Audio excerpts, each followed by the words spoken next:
Honest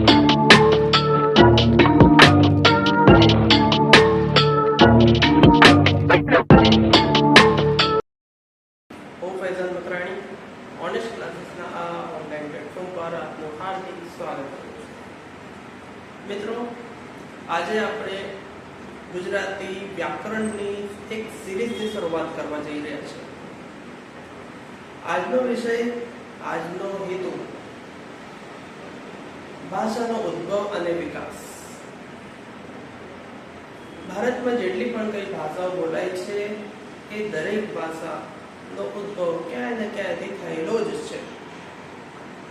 પ્રાચીન કાળથી મનુષ્ય વિવિધ પ્રકારના પોતાના વિચારો, પોતાના મંતવ્ય, પોતાના અભિપ્રાયો એકબીજા જોડે કરવા માટે, એકબીજા જોડે આદાન પ્રદાન કરવા માટે ભાષાનો પ્રયોગ કરતા આવ્યા છે. મનુષ્ય ભાષા દ્વારા પોતાના લાગણીનો વ્યક્ત કરે છે. મનુષ્ય ભાષા દ્વારા પોતાના વિચારો વ્યક્ત કરે છે બીજા વ્યક્તિ જોડે. પ્રાચીન સમયમાં, જે સમય ભાષા અસ્તિત્વમાં નહીં હતી, એ સમય દરમિયાન જે માનવી હતા એ સાંકેતિક ભાષાનો પ્રયોગ કરતા હતા, સંકેતોનો ઉપયોગ કરતા હતા. કોઈ પણ વસ્તુને દર્શાવવા માટે વિવિધ પ્રકારના સંકેતોનો પ્રયોગ કરતા આવ્યા છે.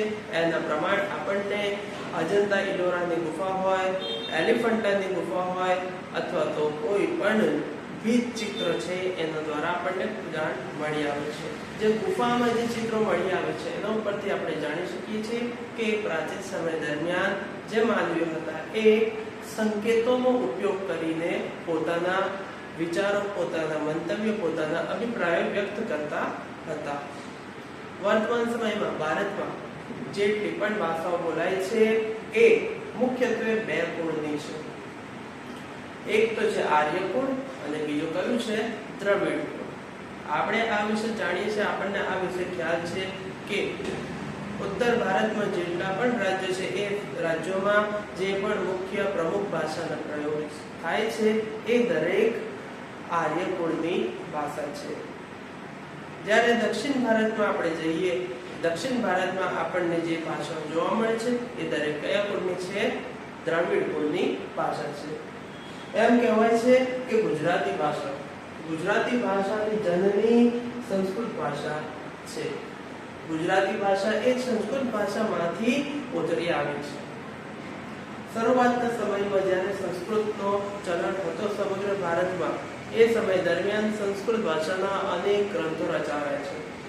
ભારતની ઓળખ ગણાતા રામાયણ, મહાભારત અથવા તો જે વેદો, પુરાણો છે એ દરેક રચના સંસ્કૃત ભાષામાં થયેલી જોવા મળે છે.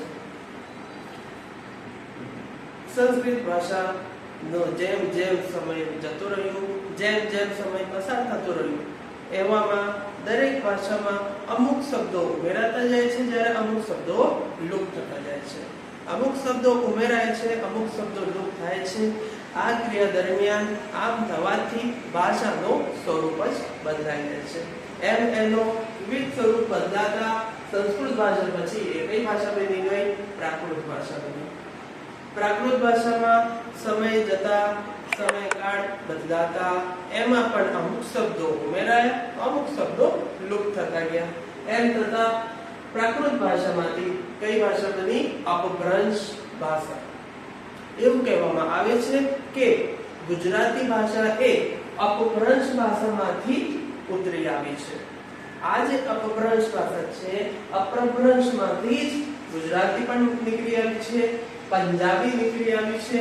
અપભ્રંશમાંથી જ બંગાળી હોય, બિહારી હોય, અસમી હોય, હિન્દી હોય કે જેટલી પણ ઉત્તર ભારતમાં બોલાતી વર્તમાનની ભાષા છે એ દરેક શામાંથી ઉતરી આવી છે? બોલે તો અપભ્રંશ ભાષામાંથી ઉતરી આવી છે. એમ પૂછે કે હિન્દી ભાષાની જનની કઈ છે? તો હિન્દી ભાષાની જનની કઈ છે? સંસ્કૃત. પણ એવું પૂછે કે હિન્દી ભાષા એ કઈ ભાષામાંથી ઉતરી આવી છે, સીધી ઉતરી આવી છે? તો એ આવી છે આપણે કઈ? અપભ્રંશ ભાષા. આ વાત થઈ આપણી ઉત્તર ભારતમાં જે બોલાતી ભાષા છે, એટલે કે આર્ય કુળની ભાષા વિશે વાત થઈ. હવે આપણે વાત કરીએ દક્ષિણ ભારતમાં જે પ્રચલિત ભાષા છે, દક્ષિણ ભારતમાં જે ભાષાઓ બોલાય છે એમના ઉપર વાત કરીએ તો દક્ષિણ ભારતમાં દ્રવિડ કુળની ભાષા બોલાય છે.